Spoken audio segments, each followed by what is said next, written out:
STV, votre télé.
Bonsoir et merci de nous retrouver sur Entretien avec une personnalité.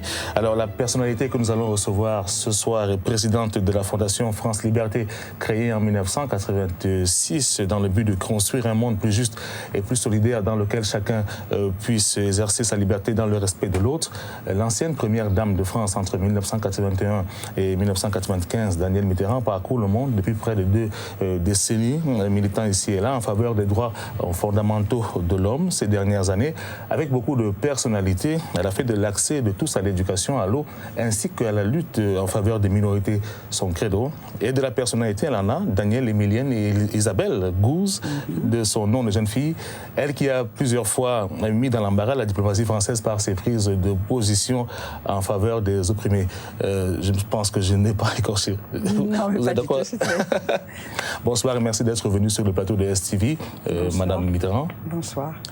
Alors, je vais rappeler que depuis lundi dernier, donc, Danielle Mitterrand est au Cameroun dans le cadre des activités de sa fondation France Liberté. Et selon le programme de ce séjour camerounais, Madame Mitterrand s'est rendue ce jeudi dans la capitale économique, donc Douala, où elle a procédé à l'inauguration de l'école supérieure d'ingénieurs d'Afrique centrale, l'ESSIAC, dont sa fondation est la marraine.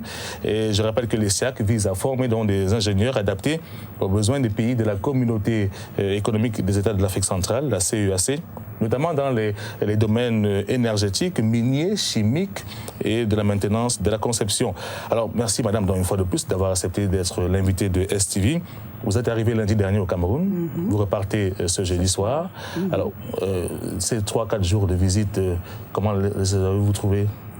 Eh bien, j'ai rencontré beaucoup de personnalités, j'ai rencontré aussi des gens de la population, j'ai rencontré des jeunes à Yaoundé, des jeunes étudiants qui sont venus me parler de leurs problèmes, j'ai écouté leurs témoignages, ils m'ont demandé de les soutenir dans leurs requêtes, je vais voir comment je peux faire, et puis j'allais dire le quotidien de ma vie à la Fondation, de témoigner pour les autres et d'être une voix pour ceux qui n'en ont pas ou qui aspirent à pouvoir s'exprimer. Mais le séjour au Cameroun en lui-même, c'est la première visite au Cameroun? J'étais venue dans des circonstances très malheureuses pour le Cameroun, qui était le drame du lac Nyos.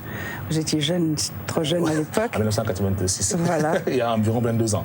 C'est d'ailleurs l'âge de votre fondation. Oui, en 86. Et je dirais que c'était une très mauvaise année, cette année 86, parce que c'est l'année aussi de Tchernobyl. Et ce sont des catastrophes qui ont marqué le monde entier. Alors, Madame, vous avez eu une rencontre avec la première dame camerounaise. Oui. Alors, si ce n'est pas indiscret, peut-être savoir. Je l'ai retrouvée, toujours aussi jeune, parce que je l'avais rencontrée à Paris lors du voyage officiel de prestige du Cameroun en France. Et c'était alors une toute jeune femme, toute jeune mariée, très timide. Et je l'ai retrouvée presque telle que je l'avais, mais beaucoup plus affermie, très fière de la fondation qu'elle préside elle-même, qui s'adresse aux enfants et aux femmes, les malades de sida en particulier. Et je pense que vous avez trouvé cet élément de point de convergence. Le sida, c'est l'un des autres points sur lesquels vous travaillez au sein de votre fondation. C'est-à-dire qu'on a beaucoup travaillé sur le sida. Même en Afrique, nous avions fait une campagne, il y a de nombreuses années, qui avait un très joli nom, parce que c'était Sauvons l'amour. Et c'est une campagne qui était française aussi. Alors en France, nous l'avions illustrée par une pomme, symbole de la féminité. Et en Afrique, nous l'avions illustré par une mangue. C'était une très belle campagne qui m'avait fait rencontrer beaucoup d'enseignants, beaucoup de jeunes, même très jeunes dans les petites classes, et ça avait été très instructif pour la Fondation. Alors on va parler de votre fondation, hein. Vous êtes donc l'initiatrice qui s'est distinguée, hein, la Fondation France Liberté, qui s'est distinguée à travers le monde, entre autres dans le droit pour tous à l'éducation. Je suppose que c'est la raison pour laquelle vous avez décidé de soutenir cette école d'ingénieurs. Comment cela s'est fait? Bien, la Fondation a pour premier principe d'entendre les témoignages de gens qui aspirent à créer un projet, à soutenir une initiative et qui viennent témoigner, France Liberté, pour savoir dans quelle mesure France Liberté peut participer à leur initiative. Et en l'occurrence, c'est un Camerounais, Jean Ngwen, qui nous a fait part de son souci de voir dans son pays des ingénieurs venant de partout, mais il y avait tout à fait la possibilité d'avoir de très bons ingénieurs camerounais, beaucoup plus en tout cas, puisqu'il en existe déjà, mais beaucoup plus, et de développer ce savoir et ce savoir-faire des Camerounais. Et il nous a présenté son projet d'école pour ingénieurs, qui nous a tout à fait convaincus que nous pouvions le suivre dans ce rêve qu'il faisait. Comment se passe ce suivi? Est-ce que c'est sous forme budgétaire? Vous apportez une aide financière? Ça se passe comment? Ça passe, le problème budgétaire, c'est un parmi tous les autres, et ce n'est pas le plus important. Le plus important, c'est d'être déterminé à prendre toutes les dispositions, développer toutes les capacités de créativité, d'invention et tout ça. L'argent n'est pas toujours celui qui, actuellement dans l'esprit de beaucoup de gens et de certains jeunes, sans argent on ne peut rien faire. Moi j'ai toujours dit à la Fondation, ayez un bon projet, sachez l'expliquer, l'argumenter de façon à ce que ça soit évident que ce projet est nécessaire. Et à ce moment-là, l'argent il viendra, parce que c'est pas une question d'argent. C'est savoir d'abord ce que l'on veut, pourquoi cette école. Si on forme des ingénieurs, c'est pourquoi faire, pour servir quelle société. Si c'est la société actuelle, c'est pas la peine. Toutes les écoles, les grandes écoles et tout ça, fournissent tous les ingénieurs nécessaires, et même trop. Non, cette école-là, elle enseignera pour un autre monde possible, qui est déjà en construction, où il y a déjà des démonstrations faites que l'on peut vivre autrement que ce que la pensée unique. Si vous savez, je suis le prototype, enfin je suis le symbole de cette société-là, puisque tout de suite après la guerre, nous on a appris à nos enfants, il faut que vous soyez compétitifs, il faut que vous soyez riches, il faut que vous ayez l'argent, vous serez puissants parce que et vous dominerez. Et puis c'est pas ça le monde. On a appris la compétitivité, or nous on apprend le contraire de la compétitivité. On dit c'est la solidarité. Et c'est pas la peine on voit bien, j'entends des informations de notre ambassadeur, de notre consul, qui me parle des entreprises qui viennent au Cameroun, qui gagnent beaucoup d'argent, et puis cet argent il repart, et puis une autre qui vient acheter cette...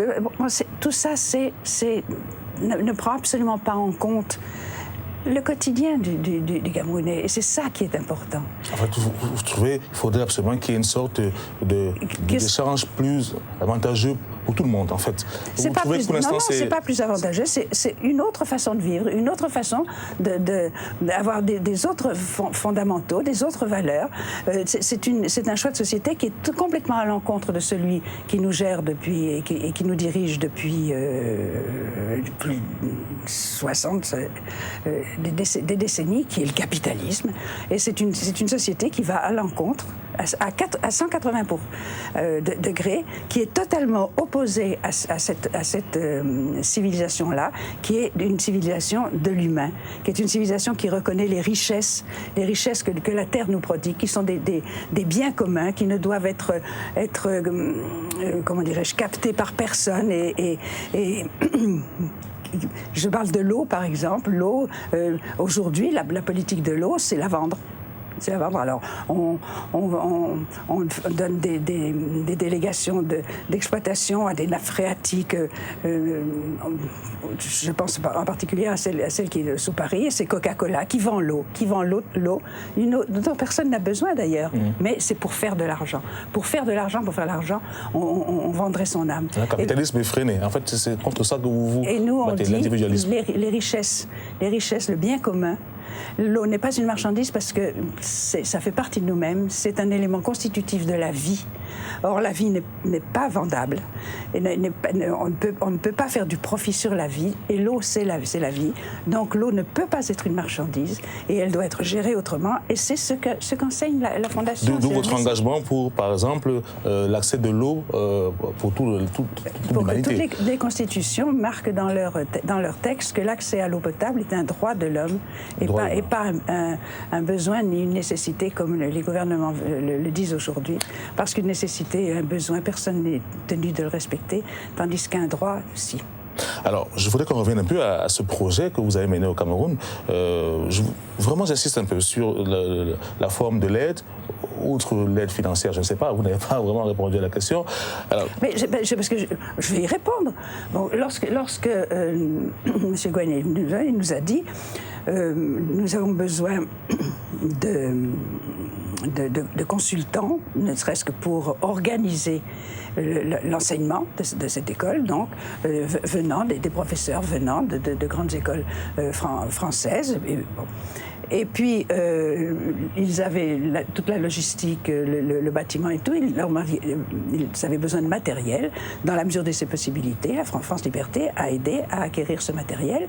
Et puis la plus grande richesse que l'on a entre nous, c'est que on a confiance les uns des autres. On a envie de faire des choses ensemble pour cet objectif dont je vous parle. Et c'est ça qui est important. C'est pas l'argent qu'on donne, c'est pas c'est nécessaire. L'argent est nécessaire. Dans la mesure où on considère que l'argent est un outil et n'est pas une finalité. Alors, c'est tout à fait ce que la Fondation attend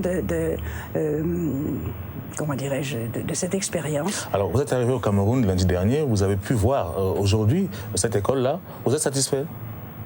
J'ai rencontré les étudiants, nous avons longuement bavardé. Je me reproche d'avoir plus pris la parole. Il est vrai que je leur demandais de poser des questions et qu'ils hésitaient. Bon, mais nous avons eu des véritables contacts. Je leur ai dit nos ambitions pour l'avenir, pour eux et pour le reste du monde. Toutes les jeunesses dans le monde entier aujourd'hui ont le même discours, ont le même langage, ont la même ambition. Et c'est facile même si par les cultures, par les civilisations, il y a des applications différentes, l'objectif est le même. Alors, est-ce que vous êtes quand même satisfait des installations que vous avez vues? Bien sûr. Voilà. C'est le premier projet comme ça qui est mené au Cameroun par votre fondation. La fondation a déjà soutenu des projets d'induction d'eau. Je crois qu'ils sont terminés. Pour ça, il faudrait que vous demandiez à la personne responsable à la fondation de tous les projets en Afrique, parce que moi, j'en ai la connaissance, mais je ne les retiens pas tous. Alors, en 1986, vous créez donc cette fondation France Liberté. Est-ce qu'on peut dresser le bilan? Au moins, pour ce qui concerne l'Afrique, 22 ans après, quels sont les projets que vous avez menés et dans quelle partie de l'Afrique? L'Afrique de l'Ouest en général, beaucoup l'Afrique francophone, un peu l'Afrique anglophone. Ça a été tout ce que font toutes les organisations dites humanitaires. Bon, on a construit des écoles, on a creusé des puits, on a fait des campagnes contre le sida, on a aidé des hôpitaux, on a monté des dispensaires, on a tout ce que jusqu'au jour où la Fondation s'est posé la question de savoir mais pourquoi on fait ça? Pourquoi c'est nous qui faisons ça? Pourquoi c'est nous qui allons creuser des puits? Alors que... pourquoi ce ne sont pas les États qui creusent les puits? Pourquoi ce ne sont pas eux qui assurent l'eau potable à leur population? Eh bien, on a trouvé la réponse. Et la réponse, elle s'est imposée, c'est qu'il y a une mauvaise politique mondiale. Il y a une politique mondiale qui ne travaille que pour un petit quart de l'humanité et qui laisse les 3/4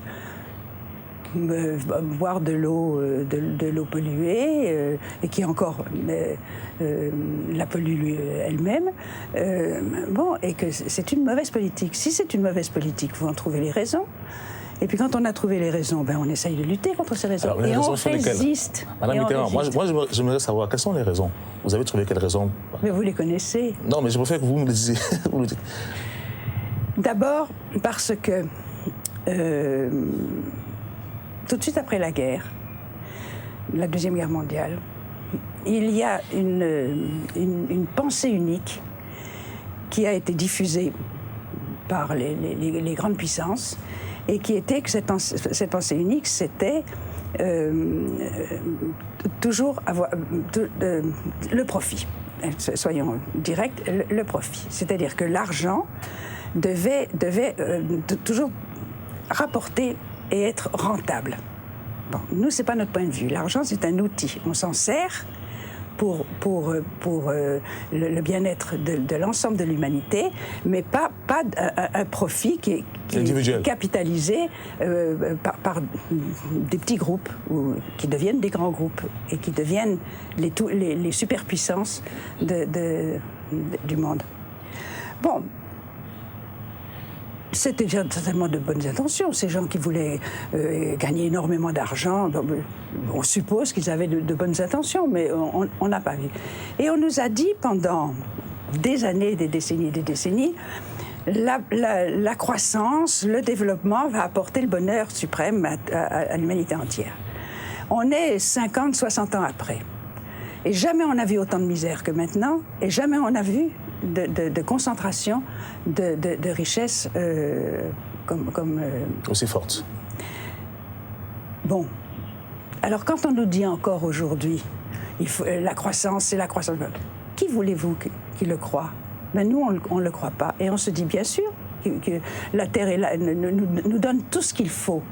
La Terre, elle peut assumer la vie correcte actuellement de 6 milliards d'habitants, mais même de beaucoup plus, à condition que ça soit géré d'une façon juste, honnête. Bon, pour le moment, on est géré par une nébuleuse qui est le pouvoir de l'argent. Qu'est-ce que ça veut dire, ce pouvoir de l'argent?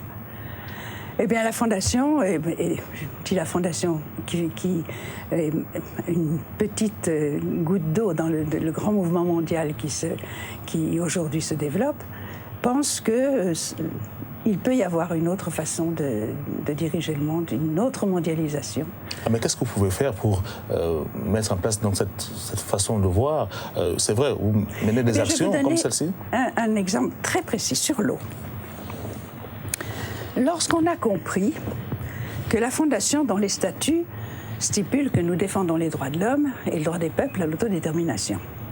Ça, on a beaucoup travaillé dans ce domaine. Si vous vous rappelez les Kurdes, les Sahraouis, J'aurai l'occasion d'en parler d'ailleurs. Je ne veux pas dire qu'on a réussi, mais en tout cas, on a ouvert le débat. Et on a mis les cartes sur la table. Et lorsqu'on a compris que défendre les droits de l'homme serait devenu inopérant s'il n'y avait plus de vie sur cette terre. Et aujourd'hui, quand je recevais, depuis plus d'une dizaine d'années, de plus en plus de témoignages de populations qui criaient alerte, nous n'avons plus d'eau potable. Et l'humanité, elle ne peut pas vivre sans eau potable. Donc, c'est à l'évidence, nous devions défendre le statut de l'eau. Le statut de l'eau qui est, comme j'ai dit tout à l'heure, un bien commun du vivant. C'est même pas seulement de l'humanité, mais du vivant. Et si le statut de l'eau n'était pas rétabli dans comment dirais-je, sa mission, il n'y aurait plus de droits de l'homme à défendre, il n'y aurait plus de vie sur cette terre. L'espèce humaine est une de ces espèces qui aujourd'hui est en grand danger, comme beaucoup d'espèces qui ont déjà disparu. Donc la Fondation en a conclu que son préalable à toute défense des droits de l'homme, c'était de défendre le statut de l'eau et le droit de l'eau. Donc l'eau n'est pas une marchandise, comme je vous le disais. Ça l'est aujourd'hui. Mais nous battons et nous résistons pour que ça ne soit plus une marchandise. Vous comptez faire quoi? Aller à l'ONU, par exemple? Laissez-moi continuer. Pour ce faire, on en a conclu que si l'eau n'est pas une marchandise et s'il ne devait pas apporter de profit personnel, de profit privé, elle devait être gérée par des pouvoirs publics. Parce que le pouvoir public, lui, a le sens de l'intérêt général et c'est sa population et tout le monde doit avoir. Or, nous, quand on dit l'eau pour tous, c'est l'eau pour tous. C'est pas l'eau pour tous ceux qui peuvent payer. C'est vraiment l'eau pour tous. Bon, premièrement. Ça, c'était notre objectif. Le deuxième objectif, c'était donc de l'inscrire dans les constitutions. Et puis, on a commencé à plaider. On sait bien qu'aujourd'hui, c'est pas comme ça. On sait bien que l'eau, aujourd'hui, vous allez l'acheter en bouteille de plastique en plus, et que l'eau est une marchandise. Et nous, on dit l'eau n'est pas une marchandise et ne doit pas être une marchandise. Résultat, pendant des années, on a plaidé que l'eau devait revenir au service public. L'eau devait être gérée par les services publics. Eh bien, en France, aujourd'hui, il y a un nombre considérable de municipalités qui rompt leur contrat avec les multinationales de l'eau et qui reprennent. Ça, c'est concret. C'est concret. C'est le travail de toutes ces organisations qui plaident aujourd'hui et qui se retrouvent dans un grand mouvement qui s'appelle les porteurs d'eau, dont la charte est les 3 principes fondamentaux dont je vous ai parlé tout à l'heure. Alors, en France, ça marche très bien. En Afrique... Ça marche pas très bien, ça marche. Et ça marchera encore mieux parce qu'on va s'y atteler. En Afrique, continent sinistré, au moins sur ce plan-là, on assiste plutôt à des gouvernements qui vendent ces concessions-là à des entreprises privées. Oui. Alors, ils ont... Peut-être que mon passage ici, si j'ai entendu, leur évitera les 10 ans comment dirais-je, d'errance, parce que ils y croient dans l'entreprise privée. C'est vrai que l'entreprise privée, elle a un discours, un beau discours que j'entends. Mais quand je vois dans la réalité, c'est plus du tout ça. Et les gouvernements peuvent se laisser prendre à cette panacée que les entreprises privées ont les meilleurs techniciens, ont l'argent. Remarquez, ils n'ont pas l'argent parce que l'argent c'est le vôtre, hein, c'est pas le leur. Hein, bon. Etc. On peut se laisser prendre à cela et on ne condamne personne de se laisser prendre. Mais quand on entend un autre discours que nous tenons en leur disant attention. Cette expérience, elle a été faite. Elle a déjà été faite dans plusieurs endroits. Ils en ont tiré les leçons. Et maintenant, ils vont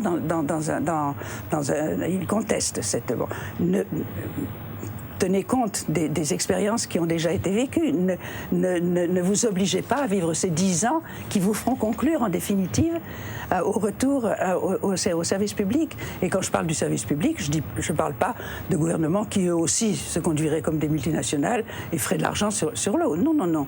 On parle des pouvoirs publics qui sont, comment dirais-je, contrôlés par l'opinion publique, par la population. Vous avez une véritable démocratie participative. Parce que ça aussi, c'est une de nos objectifs.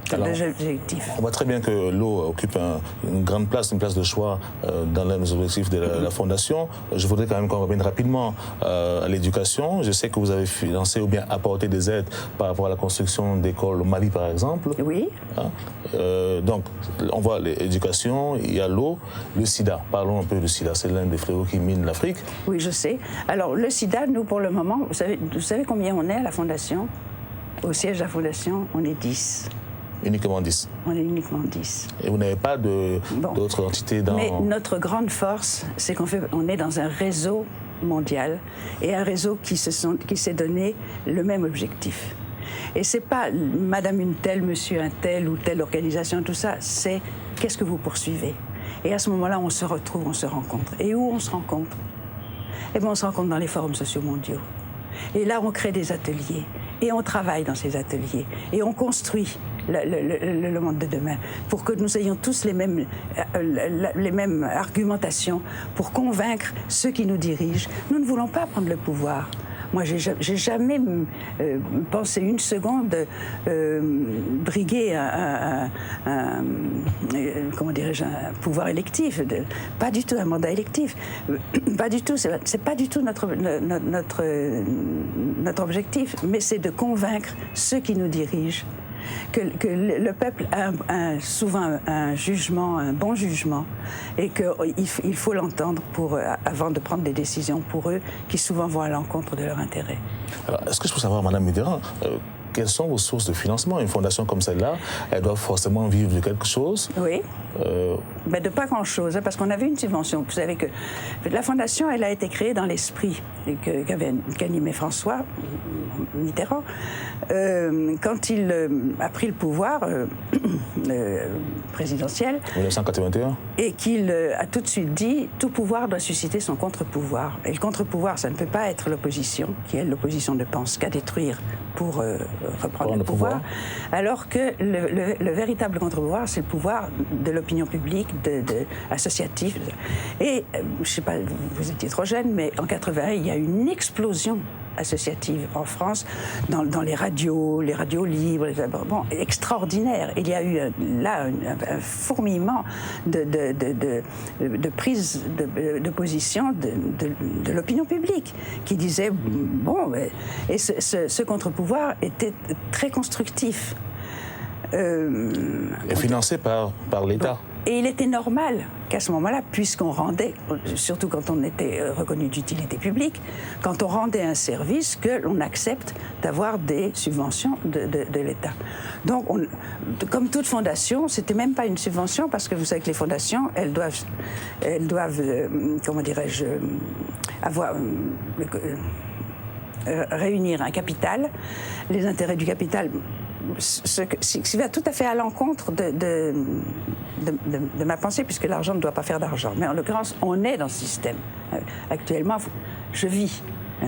Donc la fondation, normalement, a un capital, et les intérêts de ce capital devraient lui permettre de fonctionner. Mais les intérêts de ce capital, c'est tellement peanuts que en définitive, ça ne nous sert pas à grand-chose. Et puis, il y a les gens qui entendent mon discours, qui entendent le plaidoyer sur les actions que nous menons et qui s'intéressent et qui nous disent « on va vous aider ». Et qui nous envoient des dons.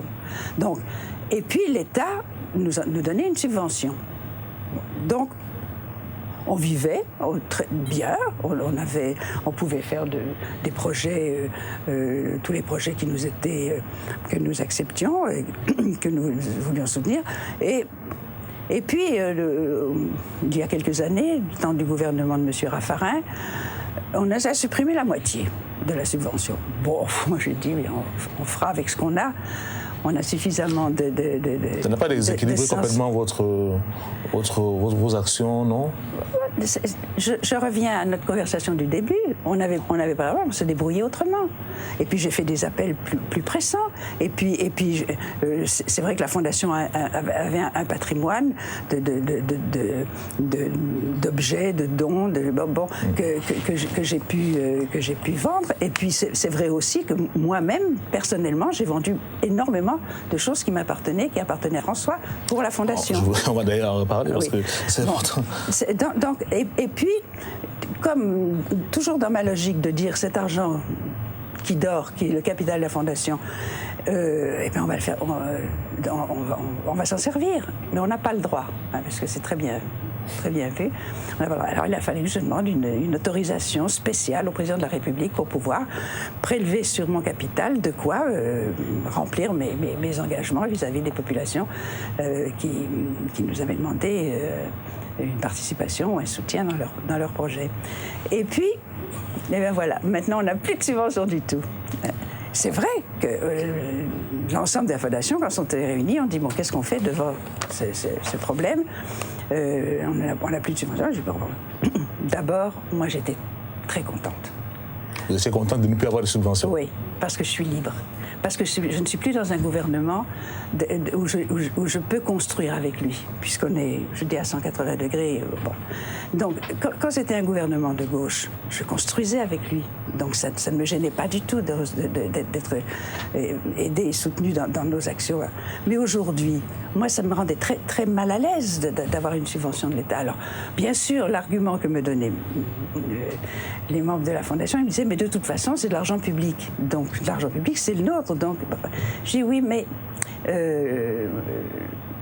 moi, ça ne me gêne pas du tout qu'ils aient... Ça me gêne énormément dans notre travail.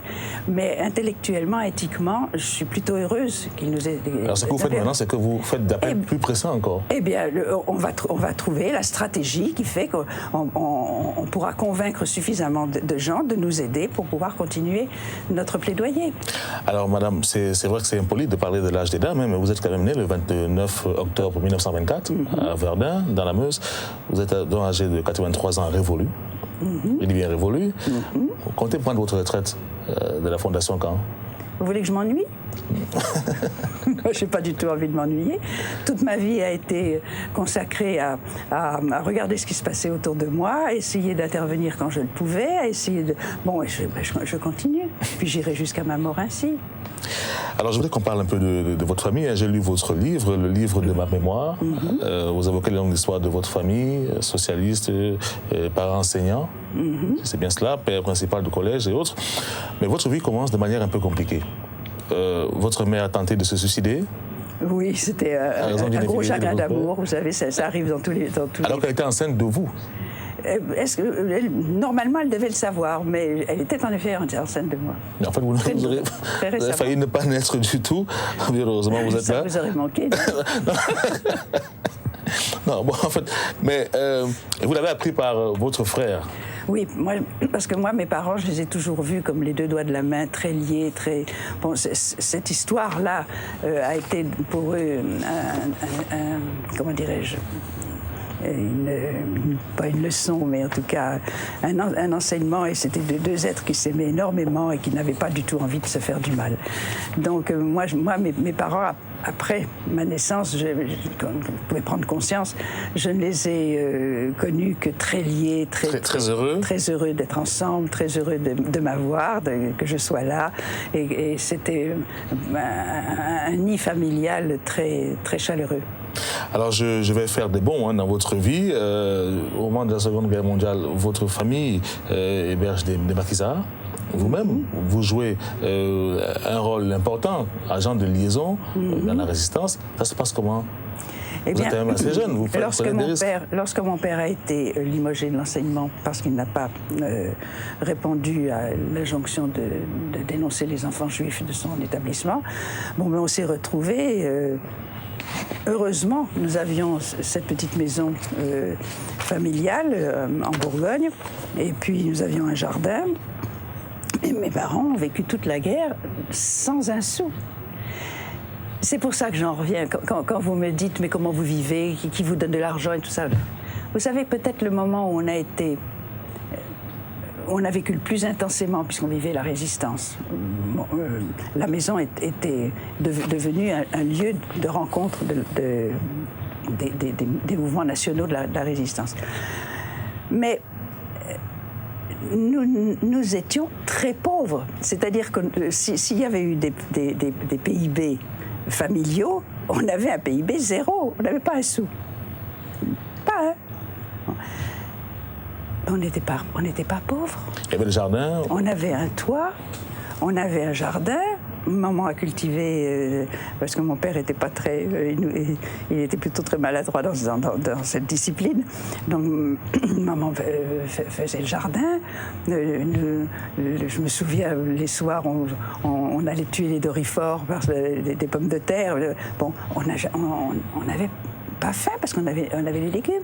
Et puis, comme la maison était suffisamment grande, on a pu prendre des pensionnaires qui étaient à l'école de Cluny. Bon, et comme les parents étaient des paysans, de ces élèves, eh bien, de temps en temps, ils nous apportaient un petit bout de lard, ils nous apportaient une douzaine d'œufs. Vous avez vécu d'aide diverses. On n'était pas pauvres. Mais vos parents, quand même, hébergés à l'époque... mais ça, c'est autre chose. Ça, je vous parle de la matérielle. Bien sûr, bien sûr. Mais l'engagement, évidemment, l'engagement chez nous était très important. Et on a couru de très, très grands risques. La Gestapo a fait des descentes chez nous. Enfin, bon, c'est vrai que l'engagement était très fort. Bon, et puis moi, j'étais là. Au début, j'avais 16 ans, et puis 17, 18, les années de la guerre. Je ne pouvais plus aller au lycée parce que ça devenait dangereux pour moi, parce que je pouvais être une otage possible. Et puis, donc, c'est avec mon père que j'ai fait mes études. J'ai passé mon premier bac. Je n'ai pas passé le second parce que François est passé par là. Vous allez me raconter ça dans un instant. Mais votre père, il savait que vous étiez agent de liaison? Ah, ben bien sûr. Ça s'est passé comment? À quoi consistait votre rôle? Mais j'étais agent de liaison de mon père. Il m'envoyait... Avec des armes? Porter des messages. Non, moi, j'ai jamais touché une arme de ma vie. J'ai eu ce grand privilège de... Je déteste les armes. Physiquement même. Alors, vous rencontrez François Mitterrand dans la résistance, on appelait Morlan, si je ne me trompe pas. Oui, il a eu beaucoup de noms. Il y a beaucoup de noms. Oui. Alors, quand vous le rencontrez, il porte quel nom?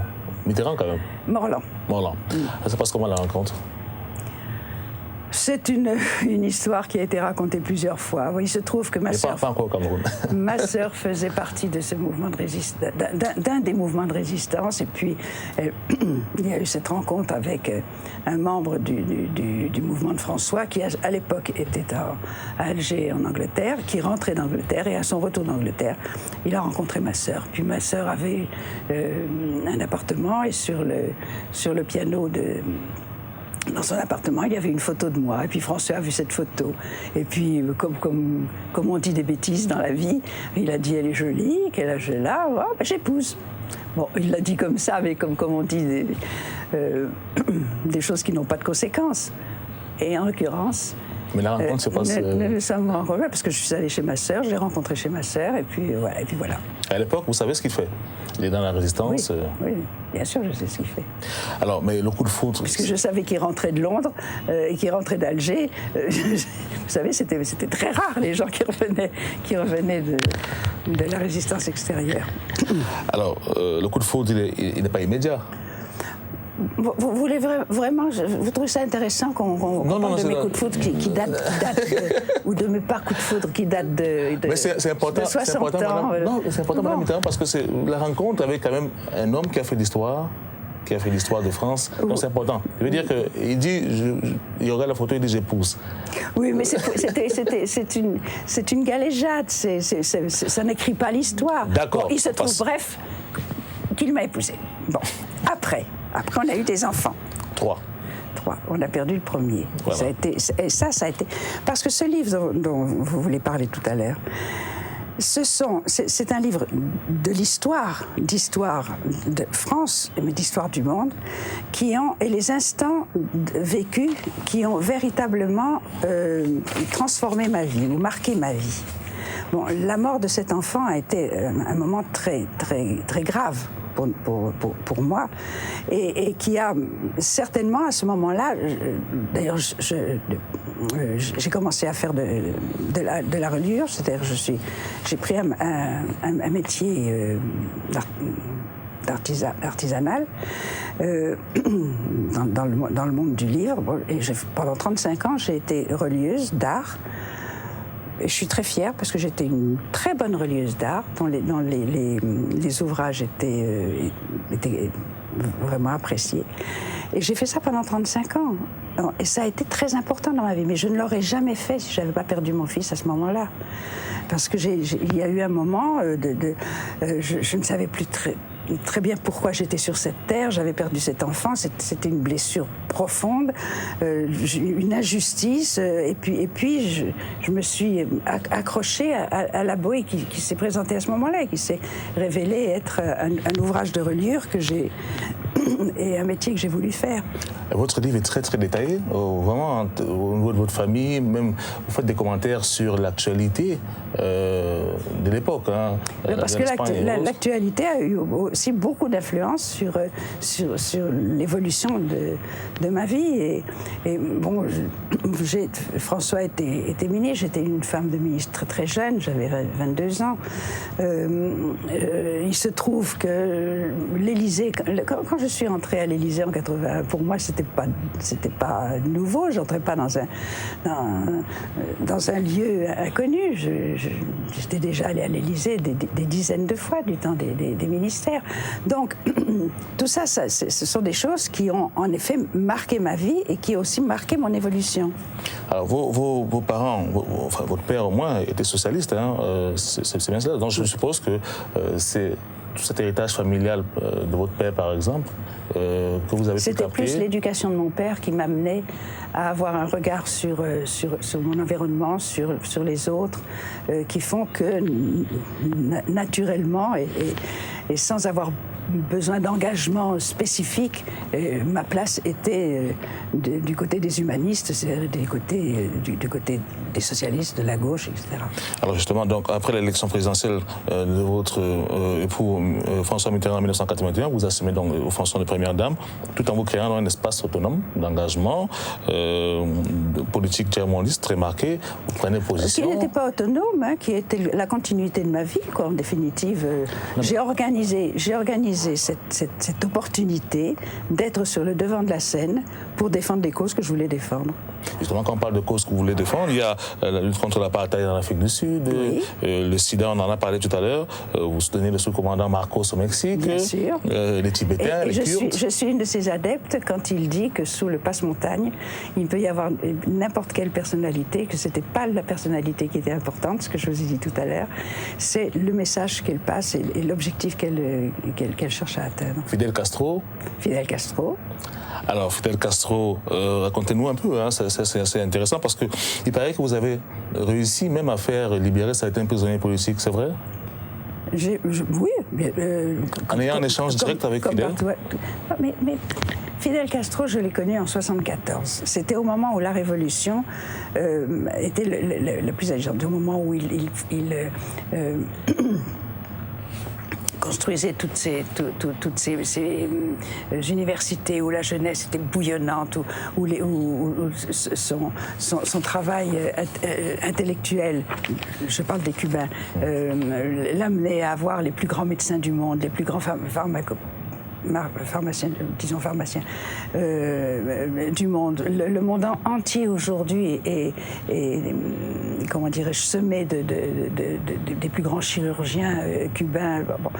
Comme il n'avait pas de terre, pas beaucoup en tout cas, petite cette île, sa véritable richesse, c'était la richesse humaine, l'intelligence. Bon, il a développé l'éducation, il a développé le savoir, et puis il a couvert le monde du savoir.